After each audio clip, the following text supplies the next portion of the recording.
Welcome, brothers and friends. It is a pleasure and honor of the Rubicon Masonic Society to bring us together this evening for part 2 of our 8-part virtual Masonic education series entitled Discovering Freemasonry. Each of these meetings will be recorded and repurposed for future Masonic education. This setting is aimed to be very educational and instructive with a progressive focus of a man's journey through Freemasonry from beginning to end. The Rubicon Masonic Society is an invitation-only private group of Master Mason Freemasons located in Lexington, Kentucky. The purpose of the Rubicon Masonic Society is to establish a deeper understanding and connection with Freemasonry, its traditions and practices, and further cementing the brotherhood of its members and guests through conviviality and unity outside of the lodge. My name is Brian Evans, and as chairman of the Rubicon Masonic Society, I want to personally thank you for your attendance and participation this evening. Throughout this series, you will meet many members within Rubicon, as well as various special guest appearances from Masons who will be sharing their personal experiences and knowledge about specific topics within Freemasonry. My co-hosts are Worshipful Brother Dr. John W. Bizak, past master and vice chairman of the Rubicon Masonic Society, as well as Dan Kimball, past master and honorary member of the Rubicon Masonic Society. Again, thank you all very much for joining this evening. We hope you enjoy. Worshipful Brother Lau Van Adder, chaplain of the Rubicon Masonic Society, will you please deliver the opening devotion before we begin? It's my honor. Great architect of the universe, be present in the hearts and minds of all those present. Grant that what transpires during this education series be a light to the faithful among all faiths that honor God through service and devotion to the unity of all mankind and all existences. Invest all those who speak and ask questions with a pure understanding of your divine wisdom and the ability to communicate and realize the principles of our order. May we succeed by the honor of your holy name. Amen. So voted be. Be. Thank you, brother. Brothers and friends, the agenda for this evening is as follows. In just a moment, we will outline the purpose, protocol, and recommendations for these meetings. We will then proceed directly into part 2 of our 8-part series. Following the presentation, we will open up the meeting for all attendees for discussion and live question and answer.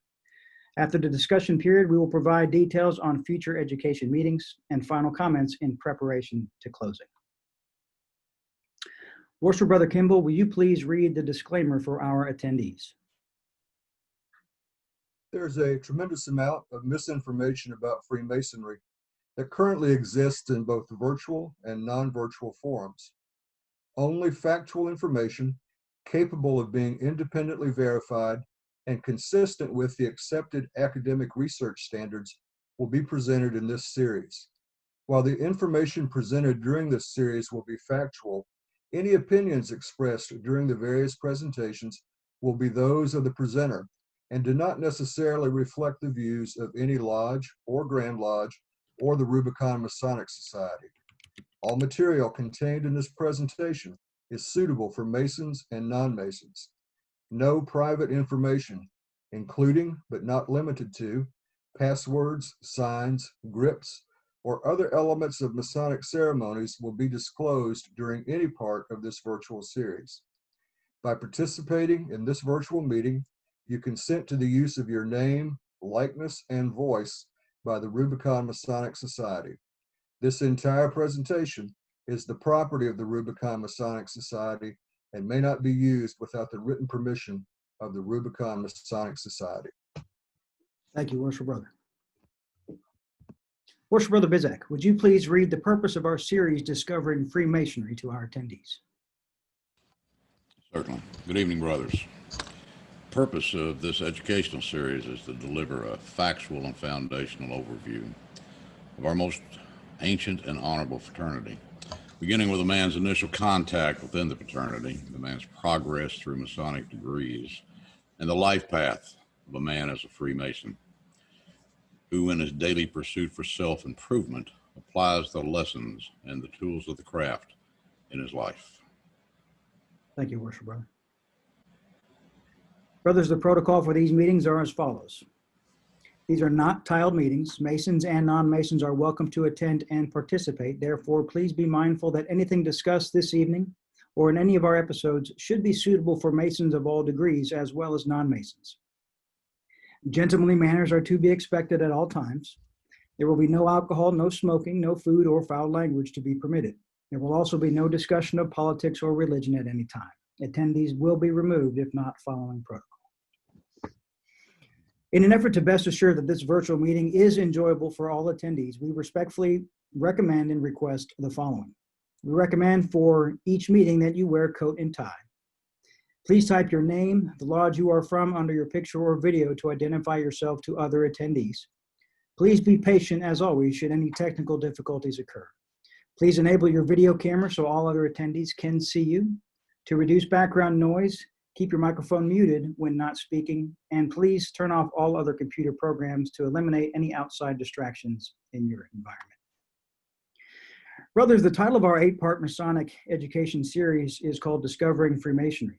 The brothers within Rubicon Masonic Society have worked and are still working very diligently in order to provide you and the outside world with a factual overview and introduction to the philosophies and principles of Freemasonry.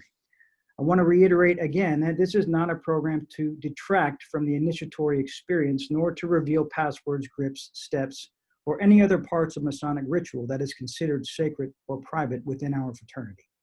Upon our studies and surveys in and outside of Rubicon, we have consistently learned that new and even veteran Masons were never provided an explanation of the fundamentals that can be delivered in a basic overview, such as this, hence the birth of this series.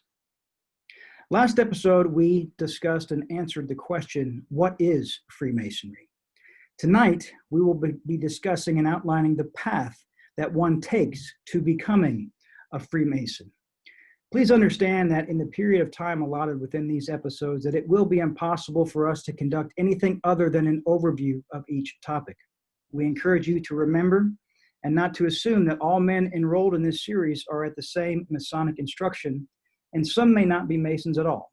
While some participants will undoubtedly desire more in-depth information and discussion than others, others will be encountering some of this information for the first time.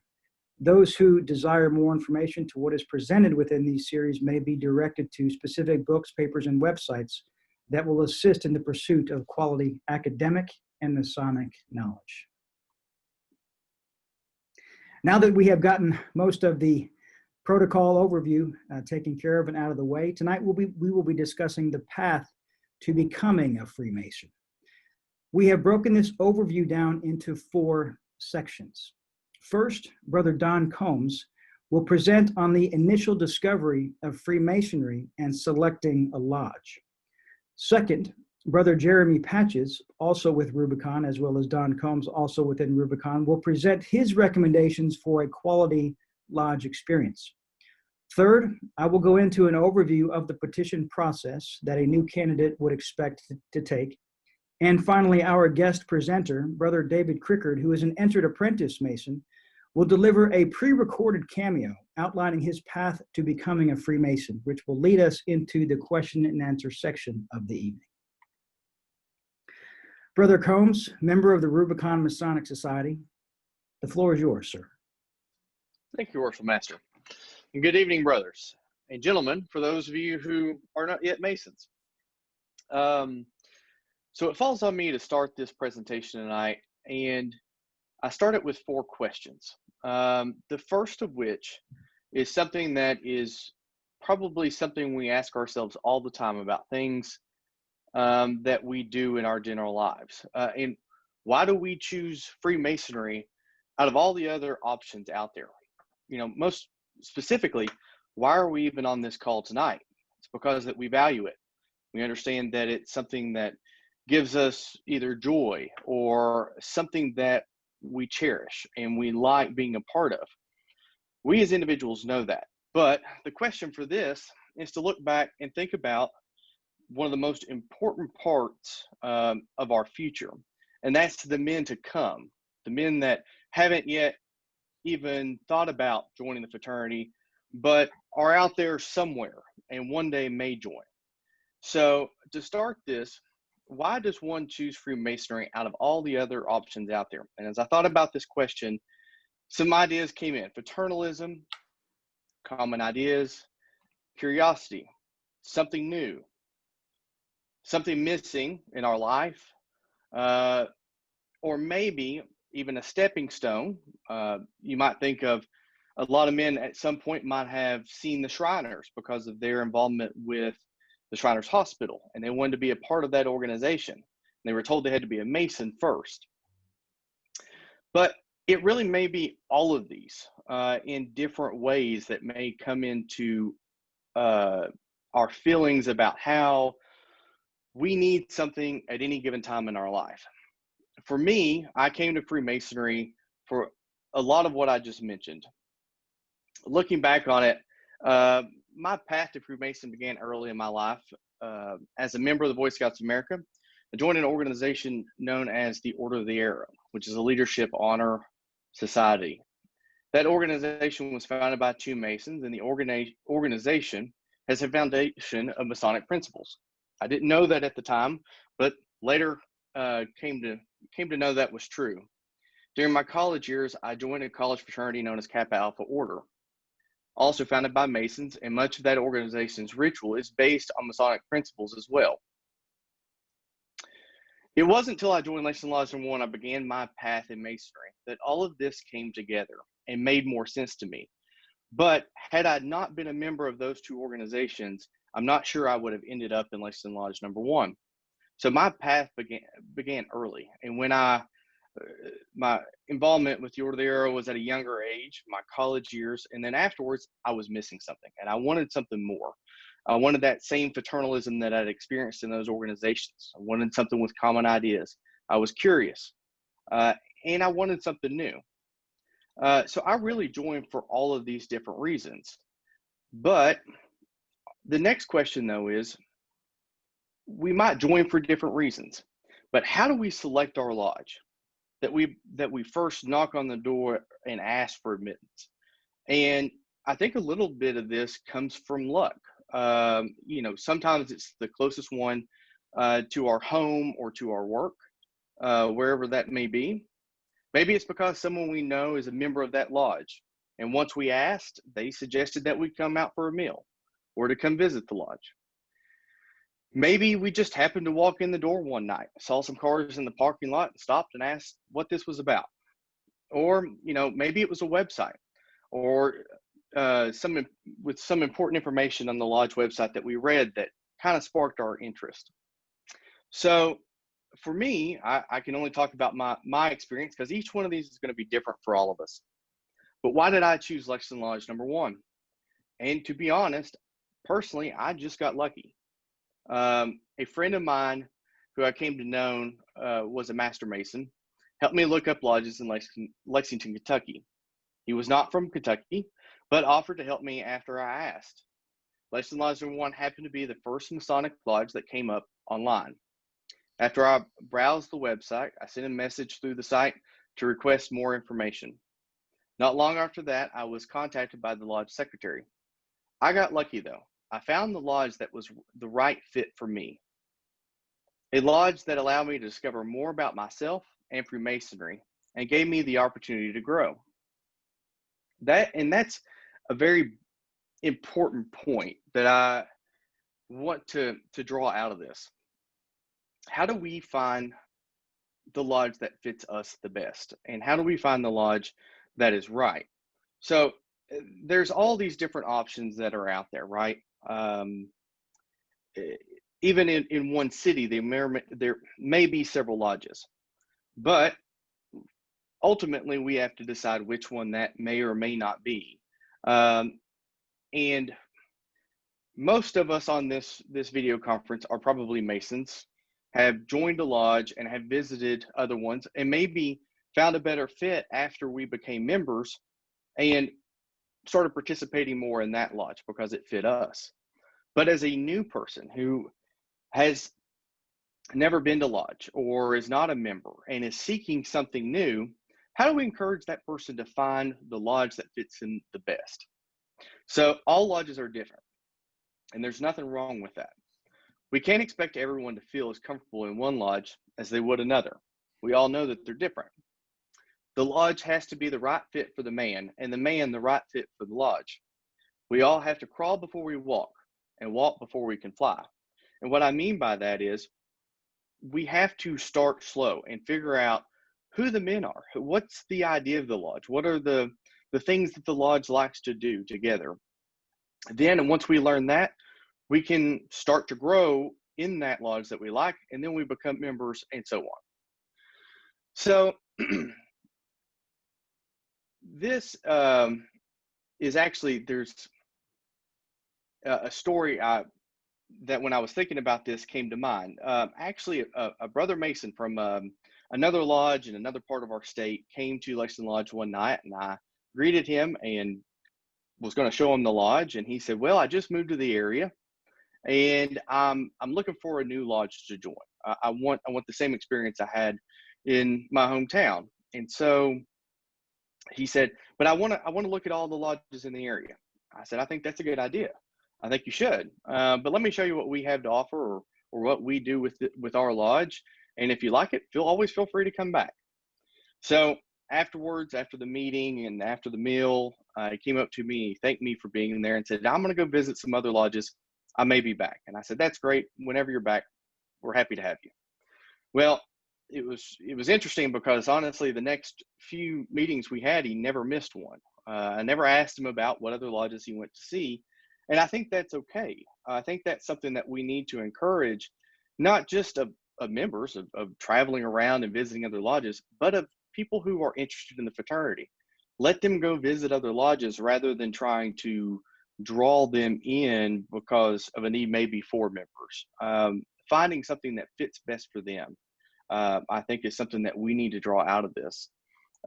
So that's three big questions. And I'll leave my presentation with one last question. Why does one choose to remain involved? And I think the reason that many of us take time out of our day and our week and our month away from our family and other things that we could be doing, because we value it. And we value it because of the teachings, the things that the people that we're around, the things that we learn, and the ways that we grow from it. And it all starts with the first three questions. Why Masonry in the first place?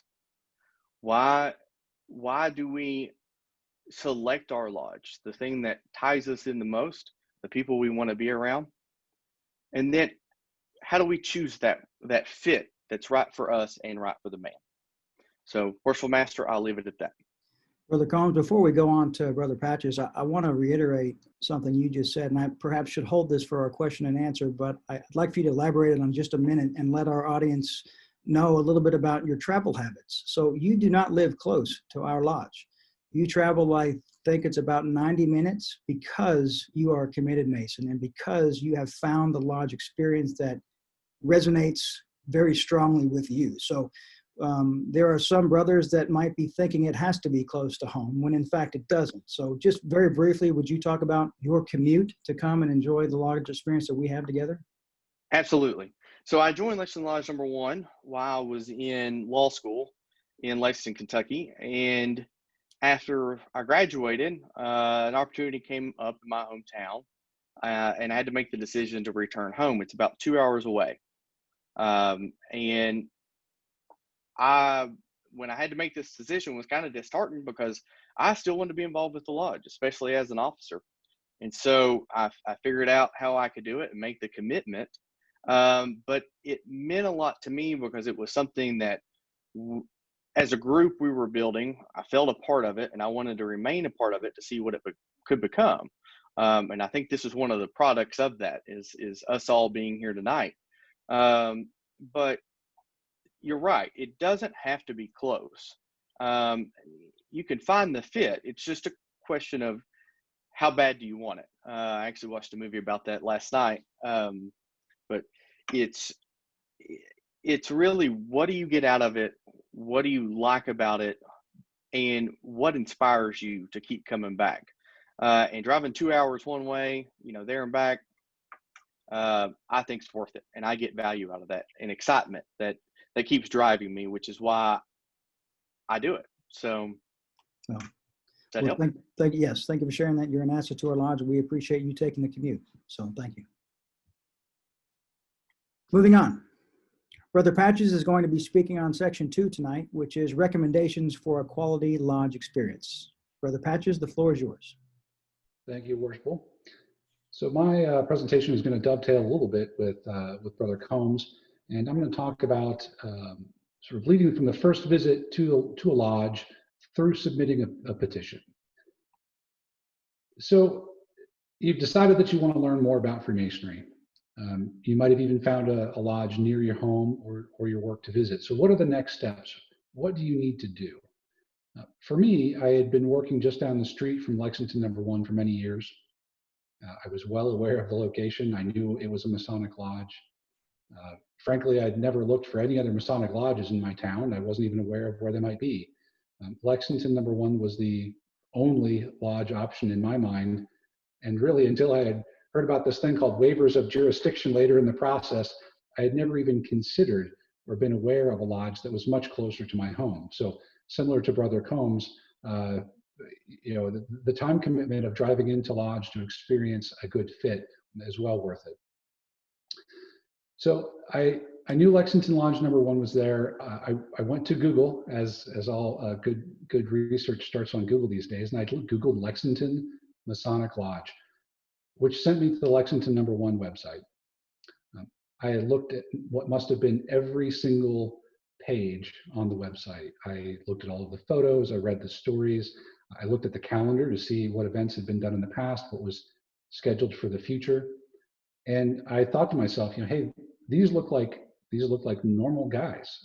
These look like people that I might otherwise hang out with. There's nothing really strange here that would surprise me. And so I said, well, this is a lodge I'm going to find more about. I want to take the next step with Lexington number 1. And personally, coming from a technology career and a background, I obviously live on the internet. Email is my preferred method of communicating. So onto the contact page for Lexington number 1 I went, and I sent an email to the lodge secretary. Now, fortunately, we had a secretary that checked and responded to emails. But this can be far from the case in the way that other lodges may operate. So my advice to anyone that finds themselves at this point in the process would be, don't give up.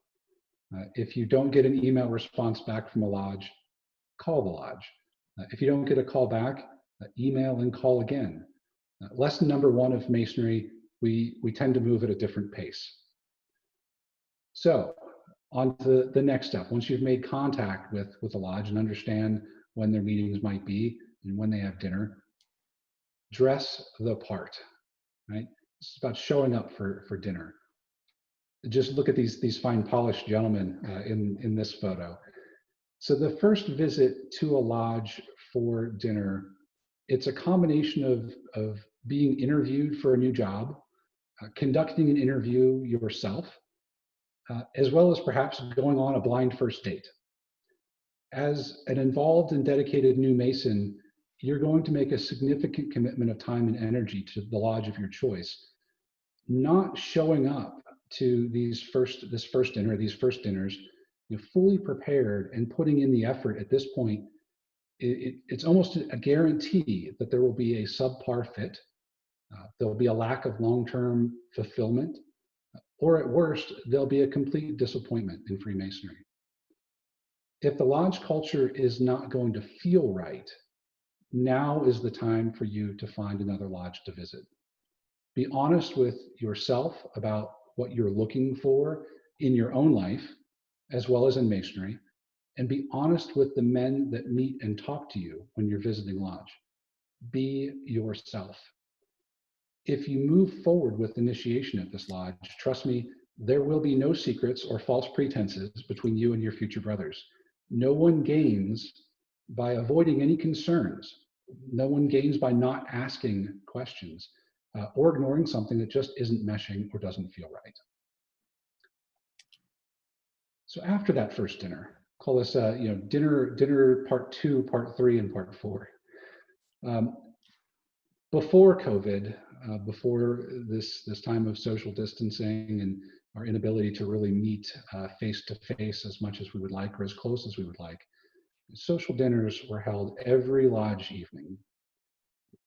Take advantage of this as someone that is considering joining a lodge. There are no expectations for how many visits it might take for anyone to feel comfortable or ready to move forward with the process.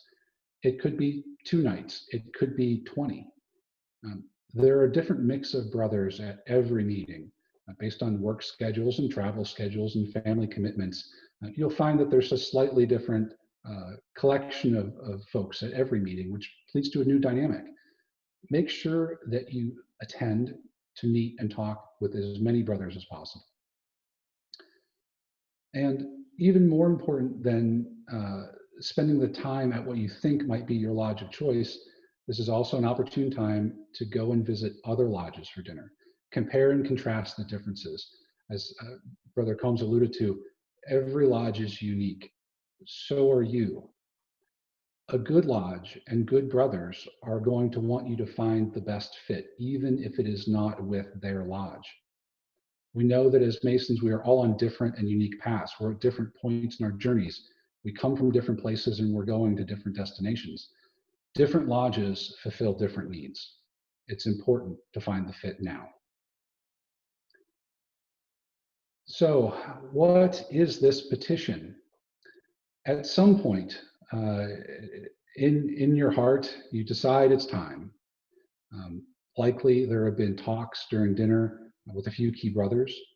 They might be officers of the lodge. They might be 25-year plus members. They might even be relatively new to Masonry themselves. You'll need to get a petition from the secretary of the lodge. It'll need to be filled out. And then you'll have to ask 2 brothers if they would be willing to sign. They are putting their names forward in support of you joining the fraternity. This is not something that is asked for lightly or on a whim. I personally almost equate this to the level of importance to maybe being a co-signer on a debt paper, a mortgage, or some other legal document. At least at Lexington #1, our expectation of petitioners is that they've thoroughly thought about the personal, financial, mental, time commitments that it will take to become and to stay an engaged member of the lodge, and that they are prepared and willing to be held accountable for following through. These petition signers are putting their names down to indicate to the lodge that they feel that you have done this. And finally, stay patient and don't tell yourself the secrets. To me, this is one of the most critical points in the journey prior to initiation. You know, the purpose of our initiation experience, it's deeply rooted in history. Initiatic experiences have been developed and refined over thousands of years in many different societies and groups. At this point in your Masonic journey, it is important to know why you are doing this and what you expect from yourself and from the lodge. But it is absolutely critical that you really don't know what you're about to experience. The majority of Masonic secrets are not meant to necessarily protect the fraternity. They are to preserve and protect the experience, your experience, and the experience of future initiates. So you receive the full benefit of the ritual and the process. Do yourself a favor, step back from the research. And again, I'm a technology person. I love my Google. Do not Google the ritual work, right? Do not watch the History Channel. Aside from 98% of what you read being completely false and misleading, now is not the time to try to understand what the various Masonic symbols mean. If you have turned in and signed a petition, you've already made the decision to commit to Freemasonry. Spend the time that you have between filling out the petition and your night of initiation. Spend that time focusing on further refining and clarifying who you are. What is important to you in your life? Remove the distractions. Learn how to be present in the moment. The more you work on being open-minded about the experience that you're about ready to have, the more you will benefit and receive from that experience. Worshipful brother, that concludes my section. Thank you, brother. Excellent presentation as well. So I will now segue this into more details of the petition process. And for those of you that are Masons and brothers on this meeting tonight, some of this obviously is perhaps maybe a little boring to you. Maybe it's forcing you to remember your time when you first knocked on the door. But this really is meant for those individuals that are considering joining Freemasonry for the first time. So that is the nature of this process and the breakdown of these sections. So now I'm going to go through and talk about the petition process, which I have broken down into an outline of 6 steps. Step 1 is requesting the petition. Step 2 is submitting the petition. Step 3 is meeting with an investigation committee. Step 4 is a ballot that is being spread. Step 5 is white ball elects, black ball rejects. And step 6 is preparing for the initiation. So step 1 is requesting a petition, and it's exactly like it sounds. And as Brother Patches alluded to, once you feel as though you have found the lodge that you want to become a member of, you will ask the lodge secretary or the appropriate brother who you have been meeting with for a petition. The petition is a 1 or 2 page application form that asks for your contact information, your consent to do a background check, and your commitment in writing that you would officially like to join our lodge. You will have to sign your petition and also get 2 signatures from other brothers of the lodge who are willing to be a signed recommendation on your petition's documents. Not all brothers will sign petitions when asked, especially if they have perhaps not enjoyed meeting you at the lodge for particular reasons. And other brothers will be more than happy to sign your petition. Getting these recommendations is always much easier when the brothers that you are asking to sign your petition you have met with for a few times, and they have deemed you as at least worthy of submitting a petition to our lodge. When requesting a petition, it's okay to be a little nervous. That's natural. Don't ever feel any pressure to request a petition either. Only joining a lodge that feels right to you after some serious consideration should you request a petition. Step 2 is once you've requested it and filled it out, you have to now submit your petition. Once your petition has been submitted and 2 other recommendations have been signed on your petition, you'll need to submit your petition to the secretary or another relevant brother of the lodge, along with a nominal fee. The fee that you are required to pay will vary based on the jurisdiction, the lodge, etc. However, typically you will pay what's called a petition fee as well as a background check fee. If for some reason you are not accepted into the fraternity at the end of the petition process, then it is likely that your petition fee will be refunded to you. Something else to keep in mind about fees. Masonry isn't interested in charging anyone high fees for the sake of making a lot of money.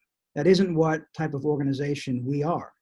We don't want to exclude anyone for monetary reasons either. However, some lodges do charge a bit more than others. Typically, the higher expenses of a lodge, the higher the annual dues might be in order to cover expenses of that lodge. So just keep that in mind. Additionally, each degree, which there are 3 in total within the Blue Lodge, requires a separate fee within each step of that process. And then there are lodge dues that are required for members on an annual basis. So essentially, you're paying the petition fee to get started. You'll pay a small fee when you become initiated. As an entered apprentice, you'll pay a small fee for the fellowcraft degree, and then typically the Master Mason degree. And then there are the annual lodge dues. Now, again, that could vary based on jurisdiction and lodges. I recommend that if you have questions specifically about fees, and I'm sure you will if you're interested in petitioning, that you simply ask the secretary of the lodge to explain the fees with you so you fully understand it. Once your petition is submitted, it will be read in front of the body of the lodge during a tiled, stated business communication.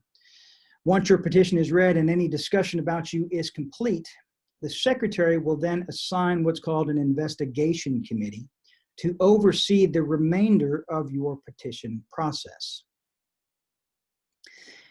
Once an investigation committee has been assigned, the chairman of the committee will reach out to you in order to coordinate a time to meet with you and typically 3 committee men. It's essentially an interview process between you and them. The investigation process could consist of one meeting, or it could consist of multiple meetings. It could take place at your home, or it could take place at the lodge itself or somewhere else. My personal investigation was at my home. 3 brothers from the lodge came out one evening, dressed very nicely, as was myself, and we met with me and my wife, who was present for almost the entire time of the meeting. They did a background check. They asked a bunch of questions. I asked a bunch of questions, and we had a very good conversation, which is what any good investigation, I believe, should take place as having, is a good conversation. When the background check is completed, if there are any felonies on your record, then you will not be a suitable candidate for Freemasonry. It's important to keep in mind that if you want your investigation to go well, and I'm sure you do if you petition, that you absolutely try to perform your best during this time. That means dressing professionally, being very polite, gentlemanly, respectful of everyone's time, and answering all questions asked of you with honesty and integrity.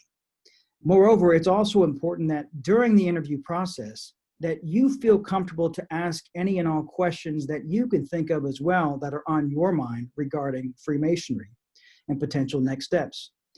The brothers of the investigation committee should always treat you with the same professionalism and respect, as well as honest answers to all of your questions. And this is a perfect time for you to make sure that you feel as though this is a good fit for everyone involved. The investigation committee is charged with guarding the west gate of our lodges, and they should only recommend those men that they believe and deem are worthy and suitable to be an asset within our lodge and within our fraternity. So after your investigation is completed, the committee will discuss privately their thoughts and feelings about you and the meeting that has taken place, and they will then offer their recommendation to the body of the lodge. The night that they offer their recommendation to the body of the lodge, a ballot will be spread. They are either going to report favorable or unfavorable based on your meeting. No further discussion will take place other than favorable or unfavorable. Once the recommendation has been heard, the master of the lodge will order that a ballot be spread to vote on whether or not to accept you into our lodge and to receive the 3 degrees of masonry: entered apprentice, fellow craft, and master mason. During this time, our brothers vote one at a time, privately and quietly, using a ballot box that looks similar to the one in this picture.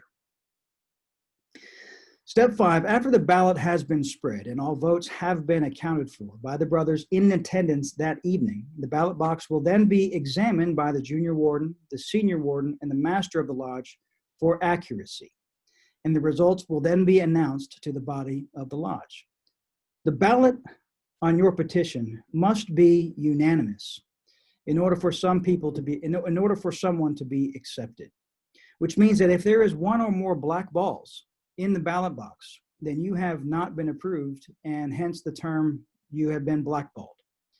If you are blackballed, then you will not be able to petition another lodge for a period of time ranging between 6 to 12 months, depending on the jurisdiction.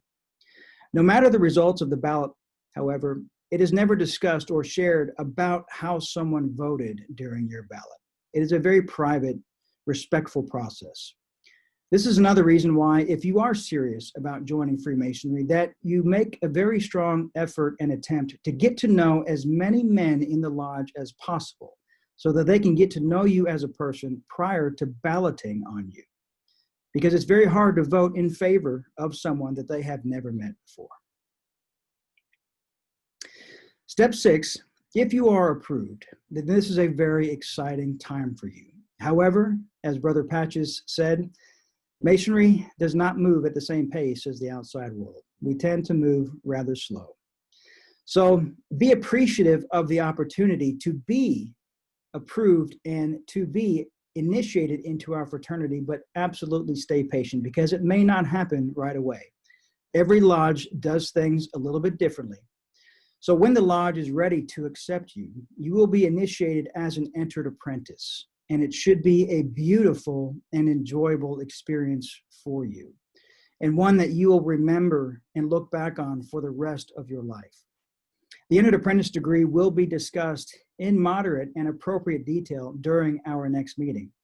However, at this time, I will switch the slide to our special guest, who has recorded a brief video for you that outlines his path to becoming a Freemason.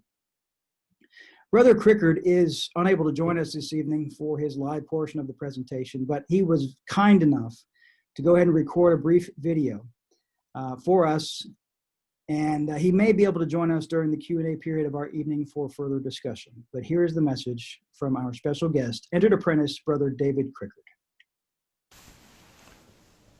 Worshipful Master, worshipful brothers, and guests, thank you for allowing me the opportunity tonight to speak.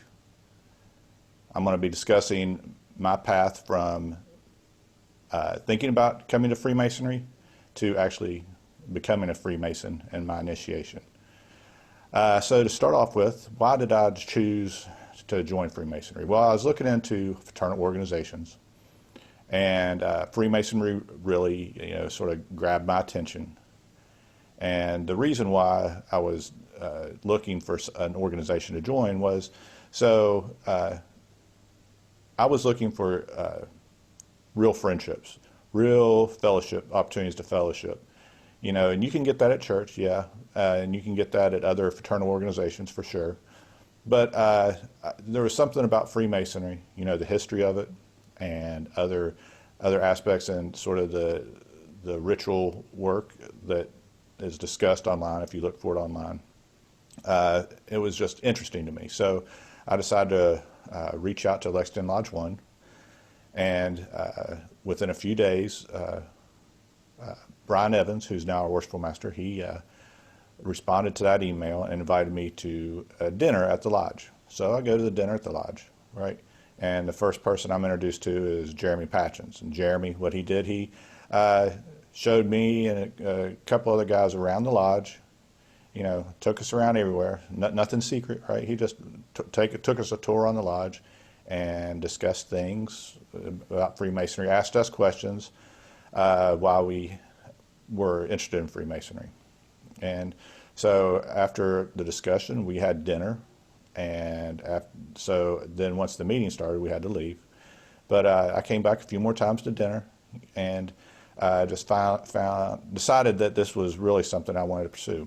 So what I did is reached out and got a petition. You just have to request a petition, and they'll give you one. And so what you do is you fill this petition out.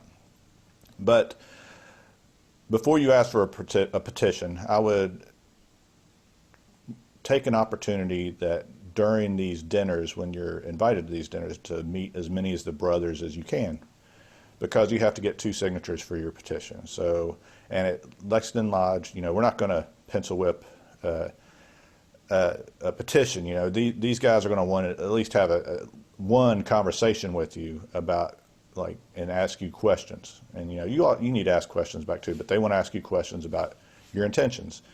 So definitely at these dinners, take it as an opportunity to get to meet people. So after you sign your petition gets submitted, and then, if I'm not mistaken, I believe the lodge has a discussion about it, and then you get assigned people who will do an investigation on you. And don't worry, the investigation is an interview, right? And so this interview takes place within the next week or two. You'll be invited to the lodge to meet with 3 brothers, and you'll sit down in the conference room, and they'll just ask you questions. And again, when you come to this interview, just be open and candid, but also ask questions. Don't just answer their questions answer their questions, but just don't come in the mindset of you're just going to answer questions. Take it as an opportunity to have an open discussion with them. So then after the interview process, if they find you worthy, they will they will provide their findings to the lodge, and then an open meeting. And then in the meeting, they will vote on whether they're going to allow you to go through the initiation process. So one thing about our meetings is it has to be a unanimous decision. So once if that happens, right, that you get everybody votes yes on allowing you to become a Freemason, then you will be notified, and then they'll set up a date for the initiation process, or the night of the initiation. So one thing I got to say about the initiation, what you need to understand is this isn't a hazing procedure or a hazing initiation. If anybody was in a fraternity or joined any other club and they sort of ridicule you, make fun of you, or demean you in any way, let me put your mind at ease at Lexington Lodge number 1, that will not happen. I can't speak for other lodges, but if it does happen at another lodge and you are participating in initiation and you get harassed, you have the right to leave at any time. They're not going to hold you there and say, you got to stay. So I just want everybody to understand that at Lexington Lodge number 1, you will not be harassed. You will be treated with respect and dignity. And actually, the initiation process is really cool. You'll really enjoy it. Just when you come there on the night of your initiation, be in the moment. Just continually try not to let your mind wander about what's going to happen or about your day. Just be in the moment and sort of like just be there, right? So what else would I say about the initiation? It's a really great experience, right? So just don't get on the internet, or I advise you. I'm not telling you not to. I advise you not to get on the internet and like look for initiation stories or stories that tell you about what the initiation process is, because you're just going to ruin it for yourself, man. I'm telling you, you want to be in it and enjoy it. You don't want to jump to the end of the book and read, the last chapter and find out what it does. Enjoy the whole event. So with that, I'm going to close out, and I will just again want to say what an honor it was to be able to speak tonight, and I want to thank you all again. Again, Brother Griggard sends his regards, but took the time out of his day to, since he did not want to cause any inconvenience, to record that short video to talk about his experience. He is still going through the degree process now, and hopefully will be on to the fellowcraft degree here soon. At this time, I think it would be nice to open up the floor for discussion, and I'm going to pose a question. In fact, I do want to just say something here that Jeremy, Don, and myself, for the past probably 3 or so years at our lodge, and we all go to the same lodge, Lexington Lodge 1. We all are members of the Rubicon Masonic Society. But literally for the past 3 years or so, we were the ones that handled the first engagement with our prospective candidates who were interested in Freemasonry. So a lot of it's about having structure, but it's also about building relationships. And anybody that has an interest in joining our lodge, we've always wanted them to feel as welcome and warm as possible. And we would hopefully respect that they would treat us with the same attitude that we're planning to treat them. We have had individuals come into lodge handing out business cards and looking to promote certain things here and there, and that's just not what Freemasonry is. So there will be all kinds, but I recommend giving a source for people to reach out to. Make sure your lodge is on Google. Make sure your lodge has a website. Make sure your lodge is communicating with people regularly. If it takes 2 weeks to respond to an individual, that's probably not the best practices. So there's room for improvement. There always is. Have someone dedicated to responding to a phone call or an email, and that's their role. Invite them to lodge. We like to invite interested people to our lodge to meet in person. We are in COVID times right now, so those meetings are a little bit different, but you can still meet with brothers if you feel comfortable, or potential candidates, and answer their questions. You ask them questions, they'll answer you questions, and you guys will know, we all know if it's a good fit, and let the process take place, because it is a beautiful process when done correctly, when everyone is committed to the outcome. So with that out of the way, I kind of want to go to our co-host, Worship Brother Kimball. I'm going to pick on you since you picked on me last time. Remember that? No, I did not. Um, No recollection. tell me about your path to becoming a Freemason. It's a neat path, and if you could share on that, maybe what was most impactful about that path when you first discovered Freemasonry. My path was somewhat unique. In this respect, I'm a fourth generation member of the lodge to which I belong. And at the time that I petitioned, both my father and grandfather were active members there. So after 41 years, I'm not sure I want to admit this, but you can raise questions about the legality of my membership. I was never investigated. I never met with an investigating committee. I was called one night after I petitioned, and they said, we're meeting tonight and we just voted on your petition. Would you like to come over and get your entered apprentice degree? So I said, sure. And got in the car and drove a couple of miles to the lodge, and they were all ready and gave me my degree. I will tell you that as a young man growing up, it never occurred to me not to petition the lodge. And I am from a very, very, very small community, and that community revolved around, in part, the functions of the lodge. So I went there as a very small child, and it just really never occurred to me not to become a Freemason. But if you'll let me ramble for just one more minute. I think over the years, and reflecting on it over the years, there is a duality to this process. We've talked a lot about the path to membership in Freemasonry, but there's also a different path to actually becoming a Freemason. And there are a whole lot of folks that follow the path to membership who really never get on the path to becoming a Freemason. There are men who are functioning Freemasons, and everybody who is a functioning Freemason who is practicing Freemasonry on a daily basis also follow the path to membership. But I think it's important to make the distinction that the path to membership isn't necessarily the same thing as the path to becoming a Freemason. And I'm going to completely shift gears with you for a second. The question that you just asked me, I think, is an intriguing question. And at William O. Ware Lodge of Research, we just conducted a brief survey that we titled Voices of Freemasonry. And we had 21 men who responded to a questionnaire about issues related to Freemasonry. But the first question in that questionnaire is, what motivated you to seek membership in Freemasonry? And the last question is, what would you tell a man who is seeking membership in Freemasonry?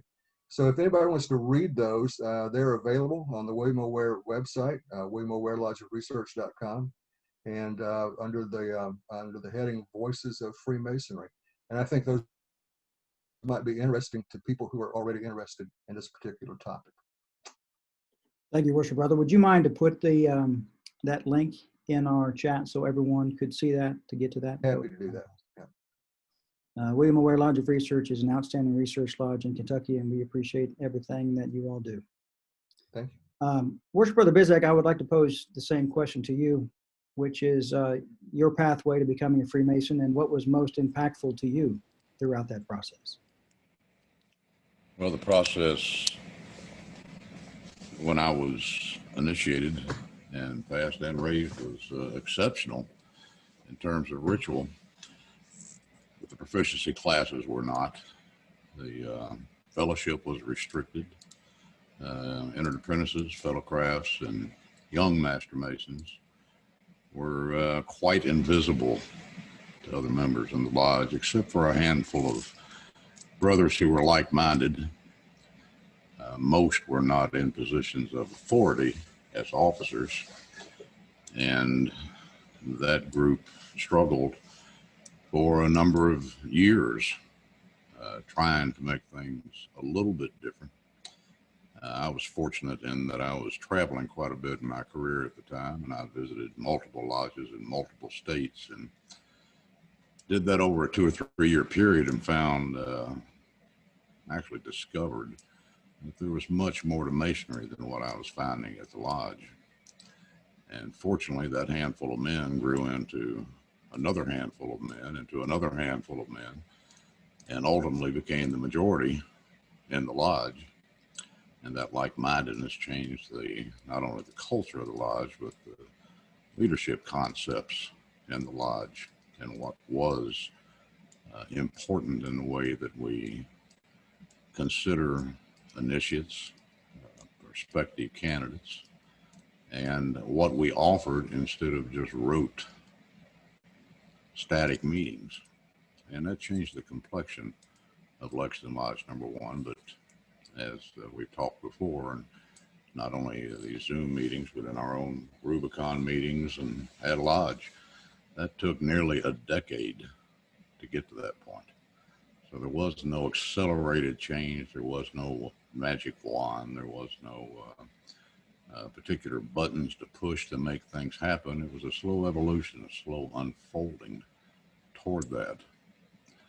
And the lodge sustains itself on that today, and probably will for some time to come. And as new members come in, they may find a different direction they want to take, a different process.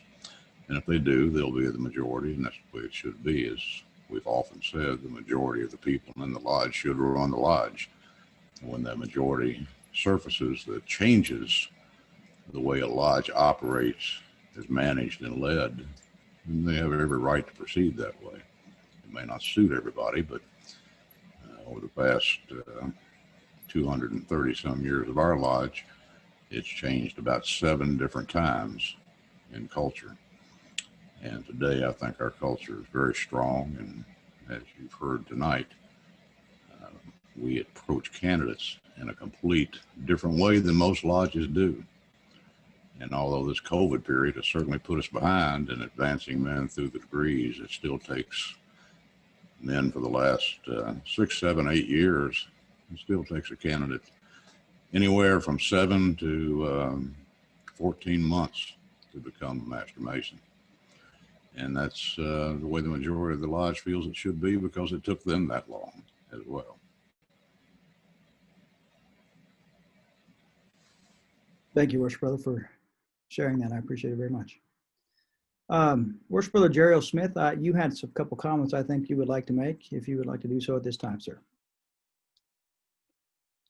Thank you, Worshipful Brian. I want to say a few words about the balloting process, and first start with an observation. At our lodges in California, the black balls are actually cubes, so that when you vote, you reach into a little basket that you can't see into, and by feel you say whether you're voting yes or not. Otherwise, the rules are the same, but black ball is a bit of a misnomer. But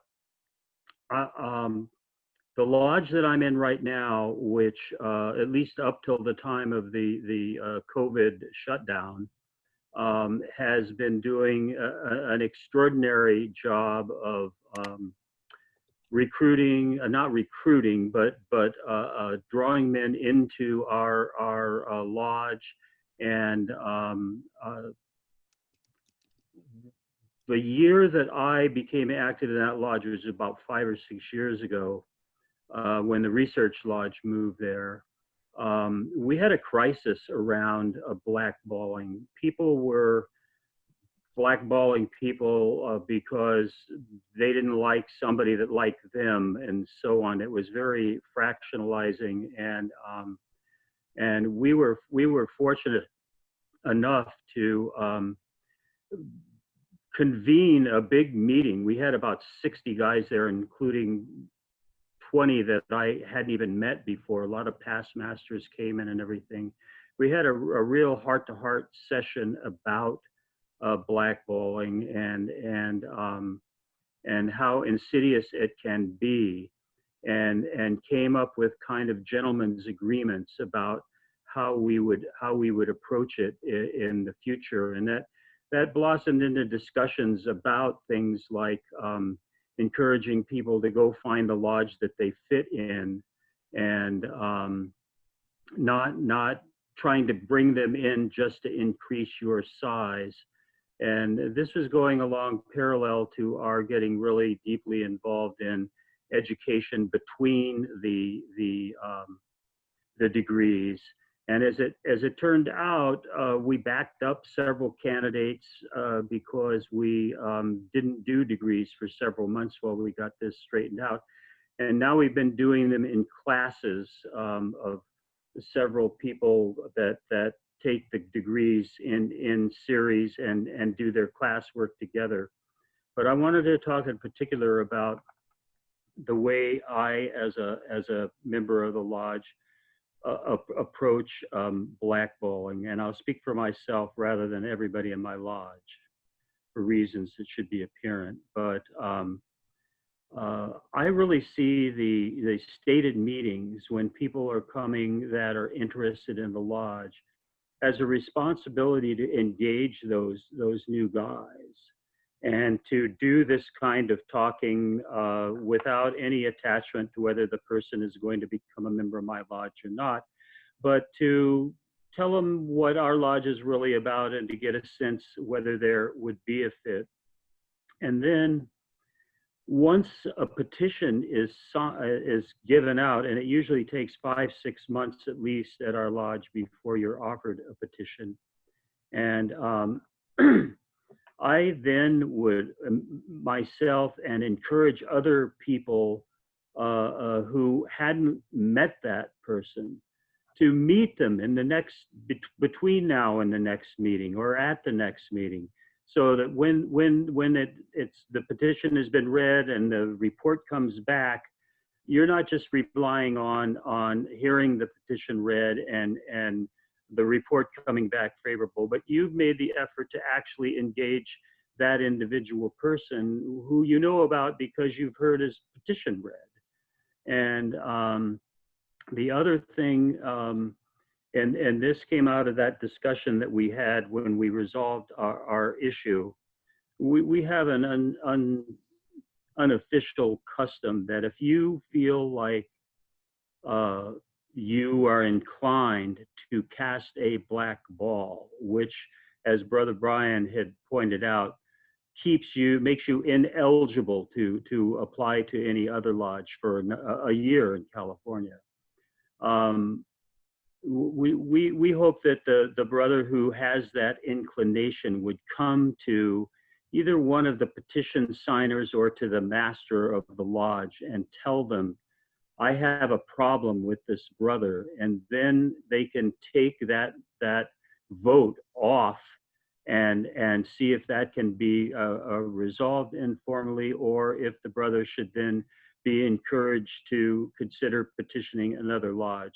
All of this in wanting to make the right fit and wanting to save the harmony of our lodge and the goodwill of the men that come in it, whether they stay or they go somewhere else, to try to do that. I think it's really important. I think it saved what I think now is a lodge that really is on a par with Lexington Lodge, with which I was extremely impressed last August when we came and visited there for the Masonic Restoration Foundation. And that's my input. Thank you, Worship Brother Smith. Very wise comments indeed. Appreciate your comments. Brother Bedford Jackson, you had some comments, and I think it'd be great to hear your story if you don't mind sharing. Well, thank you, Brother Evans. I appreciate it. Can you hear me? Yes. Oh, awesome. Yep. So, my experience, I requested for many years from several different brothers to be given the opportunity. And I think it was something about me that didn't necessarily resonate the appropriate reason to bring me around a lodge. And I remember I talked to my recommender one day, and I asked him again, how's Freemasonry going? said, hey, it's going well. Hey, you should come to dinner with us and meet some of the brothers. And I took that opportunity, and for 9 months, I came around Mount Moriah number 39, and I cannot stress the importance or reinforce the importance of what you all mentioned in this meeting here to get to know the brothers of the lodge, because it's going to be your assistance through your journey and your camaraderie afterwards, and your education and your guidance and your mentorship, and it's your family, it's your new family. So in the process of that, to make a long story short here, I remain very patient, as it was mentioned in this education here, and it has resulted in an opportunity for me to travel abroad and meet brothers from different lodges around the world by myself in my first year in Freemasonry, because I embraced the process. And I think that's highly important for anyone that's listening. And if they're on the ropes of making a decision, follow your intuition, and make sure that the reason that you want to become a Mason is something that's inside of you, not dad, not granddad, not a teacher. Become a Mason because it's something that you seek. And I guarantee you, at the end of your journey, you'll see nothing but bliss and reward. Thank you. Very well said. Thank you very much for that. Very well said. Worship Brother Hanson, I'm going to put you on the spot. You, Worship Brother Hanson is on the Education Committee this year, 2020, for Grand Lodge of Kentucky, and I know you have some words of wisdom in there, and if you don't mind sharing, that'd be great. I don't mind a bit. Can you hear me, brother? Yes. All right. Talking about just meeting the brothers, that's something that I've always found to be just a fantastic idea. I didn't get to do that, so that's very imperative to me now. But what did happen to me when I was putting my petition was the investigation, and I had 3 men, rather large men, to be honest. I'm a pretty tall guy. They're rather large men. They came to my job. They came to my work site, which I found to be very unusual. But when they walked in, they called my name over the radio. My boss did, and asked me to come to the office. But they asked him to, they didn't really ask him, but he kind of excused himself. And I sat in my boss's desk while these 3 men investigated me. And I found that to be very impressive. I wouldn't highly recommend going to somebody's work. It's a little bit odd, but in our town, it's a pretty small town, so everybody kind of knew each other. But when I first entered Masonry, I was also a Christian, so I was you hear all the stories, about the devil worship and this. My wife was very concerned. Mm-hmm. And 2 of the guys that investigated me were ministers, and they immediately put me at ease. But I remember these gentlemen. They were all in suits. They were all in ties. They were all very professional. And that made a lasting impression on a country boy who probably didn't even own a suit at that time. And it was just a standard for me that you don't see a whole lot in Eastern Kentucky. And it made that impression. It made a difference in me. And when I showed up for lodge, I didn't know one single soul, none. And I was nervous. But those gentlemen made me feel at home. They made me feel comfortable. And they put on a fantastic experience for me that I will never forget. And that was in a good old country lodge, Jake Rice Lodge 606 in Blaine. And, for anybody going in the direction of Masonry, I would just say, never count anybody out. These men from all walks of life can absolutely have a profound effect and be mentors to you, because that's what we look for. We look for brothers, we look for fellowship, we look for mentors, and you will find them when you least expect it. So that was my experience, and I hope others can have those experiences with us, because to me, that's what locks you in.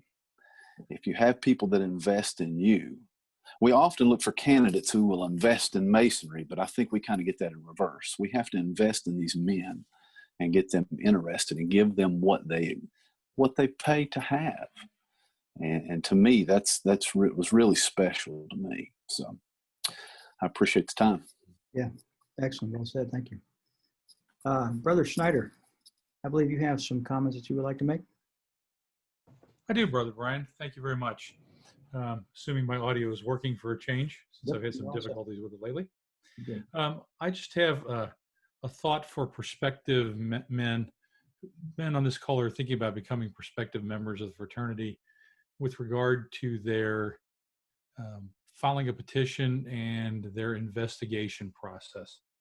And this is from my experience when I was going through the same thing. I joined a lodge, or I petitioned a lodge, and I had the investigating committee come to meet with me. And as they were sitting on the back deck at my house with my wife listening in, I was asked an interesting series of 2 questions that I think every prospective member should consider for themselves how they would answer this if they were asked. And as a matter of fact, as a member of a lodge, I ask that now when I'm on an investigating committee. The first question I was asked was, can you tell us everything you know about the fraternity of Freemasonry? And not wanting to have violated the Jeremy Patches rule that I did a bunch of internet research, I said, well, I really don't know much about it at all. It's a pretty secretive organization. And the second question I was asked was, well, then why do you want to become a member of an organization you know nothing about? And I'll have to admit that stopped me dead in my tracks. And I think everybody should consider the answer to those 2 questions that's interested in going through the process. And I did, by the way, have an answer that was, I thought, acceptable, and they found this to be the same. But there are a lot of reasons for wanting to join, as other brothers on this conversation have said. Some want to join a lodge because of the charity work that's done. Some want to join it for the social functions. Some want to do it because they think it's a way of improving themselves. And I think one who's petitioning a lodge and thinking about it should have a very clear answer as to why they did that. I gave an answer that the brothers found right. But if you're not sure what the answer to that question is, I don't know if you're in a petition to consider applying and submitting a petition and being willing to undergo the investigation in a lodge. That's what I had, Worship. Thank you. Great advice, brother. I think that was excellent share. Thank you. Worship Brother Playman Matev, I believe I'm pronouncing that correct. You had some comments, and if you wouldn't mind, announce yourself, where you're from, and tell us about your experience, because it's not the United States experience. Yes, thank you very much for brother. It's a little bit different situation in our country and in our Grand Lodge. These meetings with the wife is missing. Seems to me it's important part of this preliminary investigation. And secondly, dinner with the lodge also is missing. But with this, I can say that investigation committee can meet this new and future Masons as much as they want. It means that they need to reach to full agreement between all members that this future Freemason suitable to be entered into the lodge, to be accepted by the members by our brothers. And these 2 facts looks like very important in your procedure.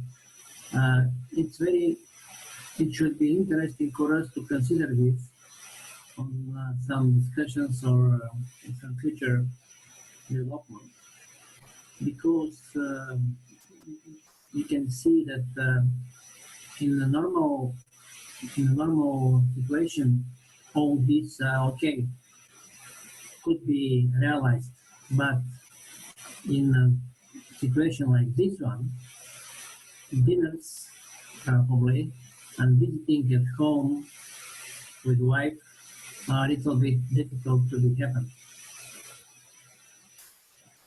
And you are in Bulgaria, is that correct? Yes, exactly. Okay.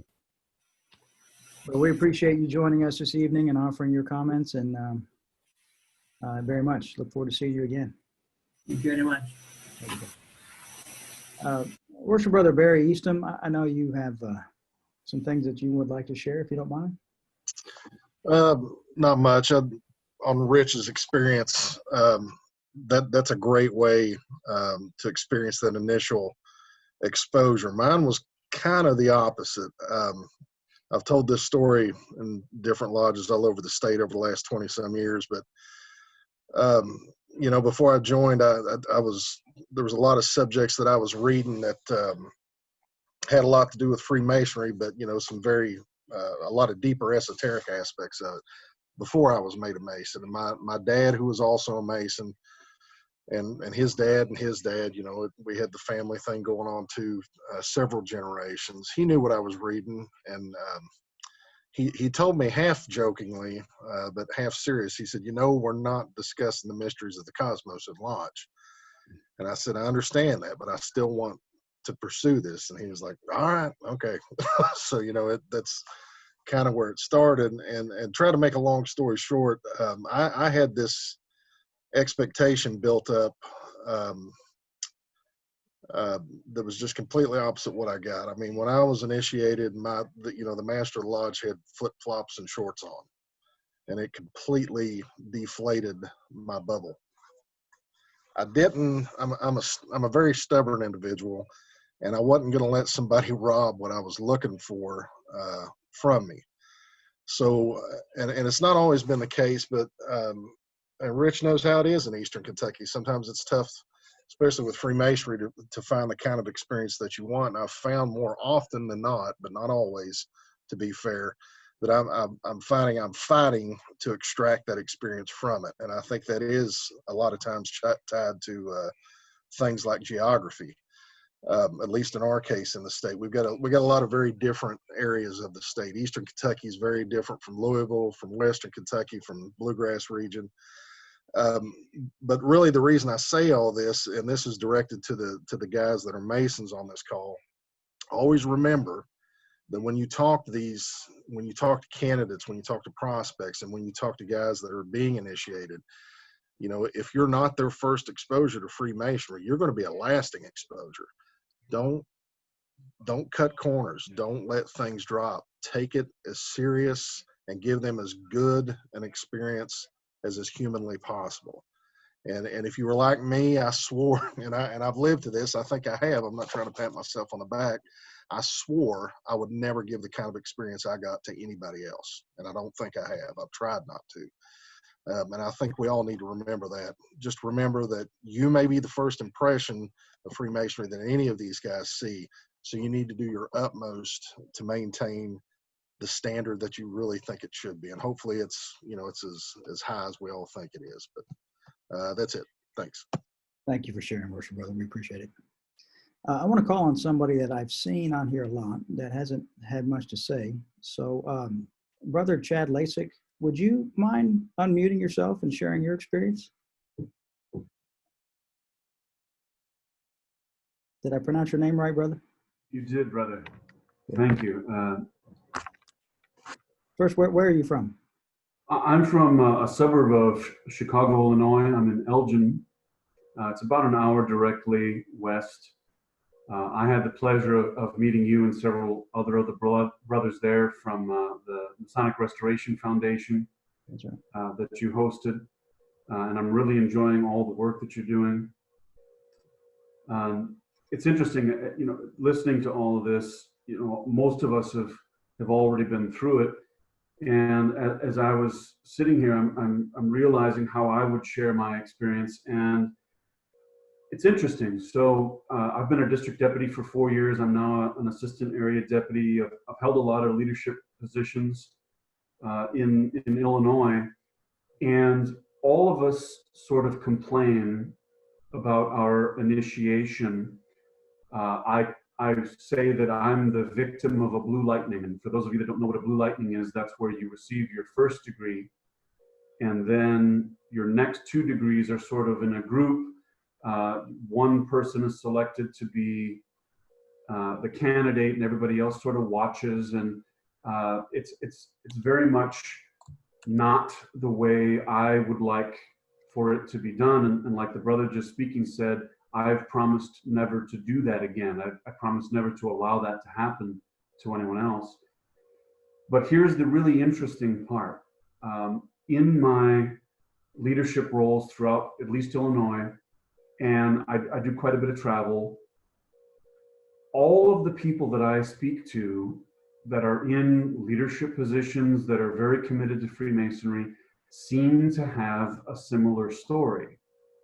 And I find it very interesting. You know, I'm in these small groups of people, and 80% of us had abbreviated initiation experiences, or were disappointed with their lodge when they joined, or, you know, all the things that we're sort of discussing. And what's, I think, heartening and encouraging is that certain men are going to be Freemasons no matter how you introduce them to the fraternity. They're not going to be discouraged. They're not going to be dissuaded. They're going to become active Freemasons. And so if they get a beautiful degree experience in a well observant lodge with all of the degrees, the ways that they're meant to be exemplified, or if they get the fast track sort of shortcut that I got, it kind of doesn't matter. And that's, I guess, encouraging. And so although we will never allow it if we can prevent it, I guess the good news is that even if your experience isn't ideal, it doesn't mean that we're going to lose those men. Those men are going to stick around regardless. Yeah, very well said. I can see Bedford really liked what you had to say. Thank you, brother. Thank you, brother. Maybe time for one more. Let's see. Bruce Steinhardt, I know that you had a comment. Would you like to share your story? Yes, thank you, Worshipful. And it's kind of interesting to hear Brother Lajic say what he did, because my experience is kind of similar in some ways, but my dad was a Mason growing up. I've asked him when he was still alive if his dad was a Mason or if his grandfather was a Mason, and he said no, not that he knew, but Dad had come back from World War II and in 1946 joined Masons. Unfortunately, he started going to night school and working during the day and started a family, and my brother came along and then I came along. And so Dad was never very involved with it, but kind of what Don Combs said, that I was in Boy Scouts. My dad had been in DMLA, but never exposed us to DMLA, and I was in Order of the Arrow. I did not know, and I appreciate, Brother Combs, that you talked about 2 Masons started that, so I will be doing some research on that part. When I was in college, I was in a fraternity, and it was a local fraternity. It wasn't a national fraternity. And I've taken leadership positions in various organizations. But in 2002, I was working for Staples, and a friend of mine came into the store one time, and I'd known him from the old Commodore computers back in those days. And he talked to me and he said, you know, I think you might enjoy something. And there's a one-day class coming up for both Masonry and Scottish Rite, and gave me some information about it.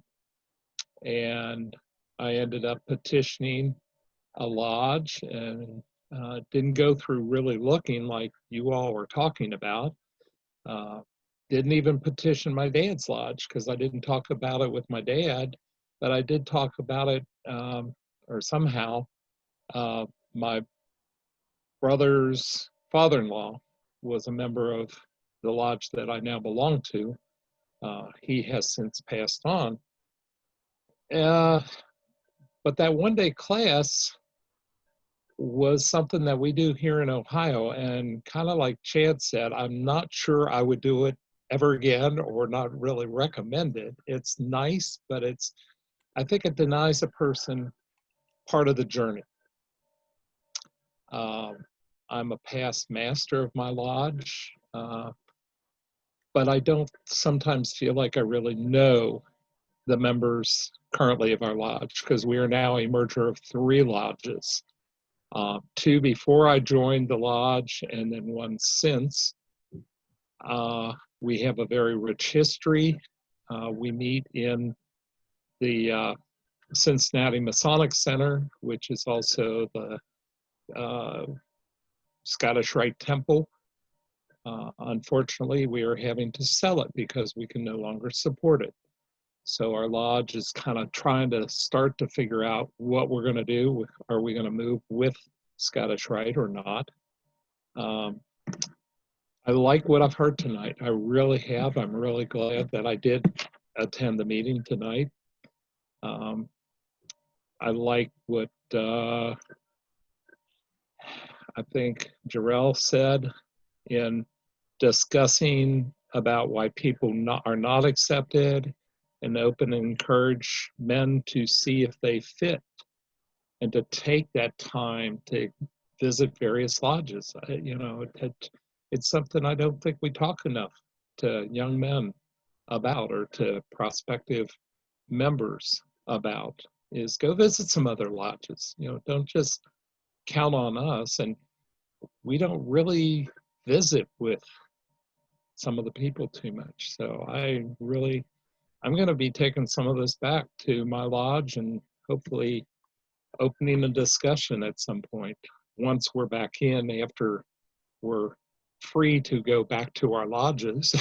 So thank you very much, Virtual Master. I appreciate it. Thank you for sharing. Appreciate it very much. I'm going to call on one other individual, because if I don't, I'm going to just regret it. Right Worship Brother Tom Jackson, I will be remiss if I did not get your input tonight, sir. So tell me what I did wrong. I don't think you did anything wrong. I thoroughly enjoyed listening to this. I found it interesting there. Probably part of my interest came from Boy Scouts also. I got the 2nd Eagle in our district. The first Garden Country Award in the district. I was also a member of the Order of the Arrow. And frankly, those organizations are a natural transition into Freemasonry. The commitment to a belief in the Supreme Being, the support of your government and the country in which you live, and patriotism all fits into Freemasonry. I joined, frankly, I asked someone when I was 21 about joining, and he never gave me any information. I think I was 26 maybe when I finally did become a Freemason, but I became a Freemason because of the men that I knew who were Freemasons in the little town in which I grew up. But I think the journeys that many of us took probably began back in the same position that several of us spoke on tonight. Unfortunately, or fortunately probably, I grew up in a pretty poor environment. When we never had much money, so I never had the opportunity to experience a lot of the scouting programs, but I did take advantage of what was there. I want to congratulate Rubicon Society for what you're doing. These programs are probably the best that are being offered today. I hope many more individuals take advantage of them. Thank you so much. Thank you, Right Worshipful Brother. Worshipful Brother Bruce, you had one quick comment you wanted to add before we proceed to final comments? Yes, thank you. The one thing that I did forget, when my grand aunt passed away, or was when we were moving her stuff and that, I did ask her for a lot of genealogy stuff. But back when I was ordained in 1982, she and her husband had presented me with the Steinhardt Family Bible. And I always kind of wondered about it. But one time when we were going through the 1 degree, after I had gone through the 1-day class, and was sitting there in one of the chairs, I don't remember which I was or whether it was afterwards, but all of a sudden the light just went on. I went back and I looked at the family Bible, and if it's not a Masonic Bible, I don't know why, but it's an old German Bible, and on the very front are all the symbols that we talk about in the 1 degree. And in the center is that blazing star. So I always wondered if my grandfather or great-grandfather, excuse me, my great-grandfather was a Mason and nobody knew about it. So if anybody knows history of Masonic Bibles, because I think it was made here in Cincinnati, I would greatly appreciate you reaching out to me. Thank you, Worshipful. Where's Brother, put your information in the chat box, so if anyone does have any resources for you, they can connect with you. Brothers, at this time, I would like to offer the floor for any final comments to any members of the Rubicon Masonic Society.